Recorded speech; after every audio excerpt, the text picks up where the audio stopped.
좋은 날입니다. 12월 4일 GT 묵상에 함께 하신 여러분 환영하고 축복합니다. 오늘은 에스라 4장 6절에서 16절 말씀으로 계속되는 고소들이란 제목으로 하나님 말씀 나누겠습니다. 본문 말씀 읽어봅니다.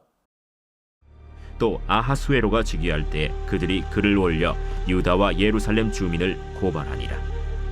아닥사스다 때 비슬람과 미르드닷과 다브엘과 그의 동료들이 바사왕 아닥사스다에게 글을 올렸으니 그 글은 아람 문자와 아람 방언으로 써서 진술하였더라. 방백 르훔과 서기관 심세가 아닥사스다 왕에게 올려 예루살렘 백성을 고발한 그 글에 방백 르훔과 서기관 심세와 그의 동료 디나 사람과 아바사 사람과 다블렛 사람과 아바셋 사람과 아렉 사람과 바벨론 사람과 수산 사람과 대해 사람과 엘람 사람과 그 밖의 백성 곧 존귀한 오스나발이 사마리아 성과 유브라데 강 건너편 다른 땅에 옮겨둔 자들과 함께 고발한다. 아닥사스다 왕에게 올린 그 글의 초본은 이러하니 강 건너편에 있는 신하들은 왕에게 아뢰나이다. 당신에게서 우리에게로 올라온 유다 사람들이 예루살렘에 이르러 이 패역하고 악한 성읍을 건축하는데 이미 그 기초를 수축하고 성곽을 건축하오니 이제 왕은 아시옵소서. 만일 이 성읍을 건축하고 그 성곽을 완공하면 저 무리가 다시는 조공과 관세와 통행세를 바치지 아니하리니 결국 왕들에게 손해가 되리이다. 우리가 이제 왕궁의 소금을 먹음으로 왕이 수치당함을 참아 보지 못하여 사람을 보내어 왕에게 아뢰오니 왕은 조상들의 사기를 살펴보시면 그 사기에서 이 성읍은 패역한 성읍이라. 예로부터 그 중에서 항상 반역하는 일을 행하여 왕들과 각도의 손해가 된 것을 보시고 아실지라. 이 성읍이 무너짐도 이 때문이니이다. 이제 감히 왕에게 아뢰오니 이 성읍이 중건되어 성곽이 준공되면 이로 말미암아 왕의 강 건너편 영지가 없어지리이다. 네, 오늘 말씀은 이스라엘로 하여금 성전 건축한다, 여호와의 성전을 재건한다 라는 소식을 들은 사마리아 성 사람들이 계속해서 그들을 방해하고 회방을 놓는 내용을 기록하고 있습니다. 6절부터 10절 말씀을 먼저 살펴보면 원수들이 지속적으로 고발하면서 그들의 성전 건축을 방해했다, 여호와의 성전 짓는 것을 회방놨다라고 말하고 있어요.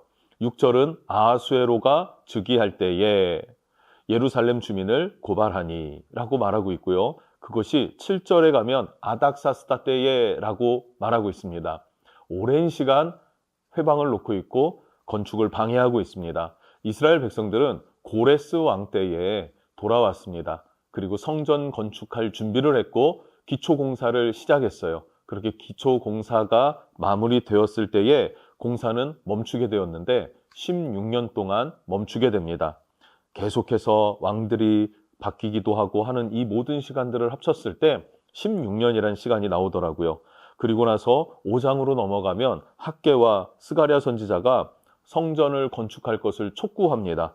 그렇게 하나님으로부터 계시의 말씀을 듣고 그것이 도전이 되어져서 성전 건축을 재개했고 그리고 4년 만에 성전을 완공하게 됩니다. 자, 근데 여기에서 고소한다라고 하는 단어는요, 비방한다, 또 참소한다라는 의미가 있어요. 즉, 참소하는 자, 원수 마귀가 우리의 일들을 방해하고 그리고 하나님의 일들을 성취하지 못하게 만든다 하는 것을 우리는 볼 수 있습니다. 마태복음 8장 1절에서 10절 말씀을 보면 음행 현장에서 잡힌 여인을 예수님 앞에 데려옵니다. 그리고 이 유대인들이 예수님을 시험하기 위해서 이 여인을 죽여야 합니까? 살려야 합니까? 질문을 하죠. 이 여인을 죽인다라고 하는 것은 유대인의 법은 지키지만 로마의 법을 어기게 되는 것이고, 살려야 한다라고 할 때 로마의 법은 지키지만 유대인들의 법은 어기게 되는 거예요. 그러니까 진퇴양난, 이러지도 저러지도 못하는 함정을 팠다라고 생각했을 겁니다. 근데 예수님은 어떻게 합니까? 죄 없는 자가 먼저 돌로 쳐라 라고 말씀하셨어요. 그럴 때 많은 사람들이 들고 있던 돌들을 내려두고 각자 돌아갔다라고 하지 않습니까? 그렇게 모두가 돌아갔어요. 돌아간 자들은 어떤 자들입니까? 이 여인을 참소하던 사람들, 이 여인을 고소하고 고발했던 사람들입니다. 그리고 주님이 이렇게 말씀하시죠. 너를 고발하던 그들이 어디 있느냐? 너를 정죄하던 자가 없느니라 라고 말씀하세요. 뿐만 아니라 로마서 8장 1절에는 이런 말씀이 있습니다. 그리스도 예수 안에 있는 자에게는 결코 정죄함이 없느니라. 세상은 우리를 정죄하고 조롱하고 고소 고발하면서 우리를 나약하게 만듭니다. 그러나 이 모든 우리의 죄와 허물들을 예수께서 감당하셨기 때문에 우리가 믿음으로 예수 안에 거하게 된다면 결코 정죄함이 없다라고 말씀하셨어요. 그러니까 원수의 정죄와 원수의 고발과 참소가 있는데 이것에 우리가 마음 뺏길 필요가 없을 것이고 발목 잡힐 필요가 없다는 말이죠. 그렇게 주님 안에서 자유함을 누리는 저와 여러분 되었으면 좋겠습니다. 그 자유함을 가지고 어떻게 살아가야 합니까? 하나님의 나라와 하나님의 의를 위해서 하나님의 비전, 하나님께로부터 받은 사명, 이것을 잘 감당하는 저와 여러분 되면 좋겠습니다. 자, 그러면 11절에서 16절은 그 고소의 내용들이 어떠한 것인지를 말해주고 있는데 12절에는 예루살렘을 패역한 성읍이다 라고 말하고 있고요. 그렇게 이 패역한 성읍 예루살렘이 이런 일을 합니다 라고 원수들이 고발하는 거예요. 그러면 반대로 말한다면 이 예루살렘은 하나님 편에서 믿음의 사람들 입장에서는 매우 중요한 곳이구나, 중요한 장소이구나 하는 반증이 될 수 있는 것입니다. 그러면서 13절에 성읍과 또 성곽 공사가 끝나면 왕에게 바칠, 그러니까 페르시아 제국에 바칠 조공, 관세, 통행세 이런 것들을 내지 않을 것입니다. 그리고 15절에는 예루살렘은 반역하는 성이 될 것이다. 역사로부터 그랬습니다. 라고 고소하는 것입니다. 그리고 16절, 결국 유브라데스 강 서쪽으로는 빼앗기게 될 겁니다. 라고까지 이야기하면서 위협적인 표현을 사용했어요. 사마리아 성 사람들은 자신들이 왕에게 은택을 입었기 때문에 충심을 가지고 이것을 알려드립니다. 라는 식의 편지로 고소하고 고발했던 것입니다. 그러나 실제는 어땠을까요? 예레미야 29장 7절 말씀을 보면요. 잡혀간 땅 바벨론 땅도 평안을 위해서 기도해야 한다라고 그래서 성전을 지어야 한다는 이야기를 하고 있습니다. 즉 이 성전이 지어지면 바벨론 땅, 지금은 페르시아 제국의 땅이 되었죠. 그곳도 평안을 구하는 그곳이 그 기도처가 예루살렘 성전이라는 거예요. 예루살렘이 세워지는 의미가 무엇입니까? 예루살렘 가운데에 예수 그리스도의 십자가가 서게 되고 그 십자가 사랑으로 말미암아 그 예수 그리스도를 믿는 자마다 구원을 얻는 그 구원의 복음이 유대인뿐만 아니라 모든 이방인에게까지 흘러가게 되는 것. 그 은택을 누구도 입습니까? 지금 페르시아 제국 그 백성들도 그 은택을 입게 되는 것입니다. 평화의 땅이 될 수 있게 되는 것입니다. 그런데 그 시작을 하나님이 어디로 정하셨나요? 예루살렘으로 정하셨다 하는 거예요. 이것이 사실입니다.